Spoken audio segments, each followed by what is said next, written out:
Hello everyone, welcome to another what I it in a day. আজকে সকালটা শুরু করছি মেক্সিকান রাইস বানানো দিয়ে। যেহেতু এটা ওয়ান পট রেসিপি, জলদি জলদি ইন্ডাকশনে হয়ে যাবে। যেহেতু আগের ভিডিওতে বলেছিলাম আমাদের গ্যাস শেষ হয়ে গেছে, আশা করি আজকে চলে আসবে। জেনারেলি আমার সকালটা শুরু হয় ওর অফিস চলে যাওয়ার পর। তো এখানে মর্নিং ড্রিঙ্ক সবকিছু খাওয়া আমার হয়ে গেছে। এখন আমি ব্রেকফাস্টে মুড়ি চানাচুর নিয়ে বসে আছি।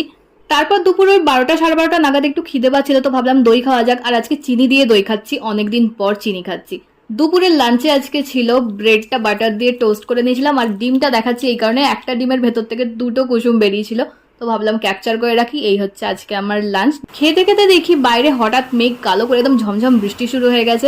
সন্ধ্যেবেলা যখন ও অফিস থেকে ফিরে এলো, ওকে দিয়েছিলাম চিজ কর্ন স্যান্ডউইচ আর সাথে করেছিলাম কোল্ড কফি। কোল্ড কফিটা জাস্ট ওয়াও হয়েছিল।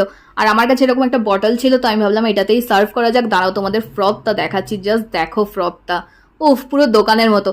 তারপরে রাত্রেবেলা ও অর্ডার করেছিল সেজওয়ান চাউমিন আর সেজওয়ান রাইস। সেই একবার চাউমিন অর্ডার করেছিলাম যেই দোকানটা থেকে, ওখানে টেস্টটা অসাধারণ লেগেছিল, তো ভাবলাম ওখান থেকেই অর্ডার করা যাক। তবে গ্যাসের আপডেট হচ্ছে আজকে তো আসেইনি, কালকে দেখা যাক আসে কিনা। তো ও ওদিকে ট্যাবে কিছু সেট করে নিচ্ছে, দেখতে দেখতে খাবো। Okay bye.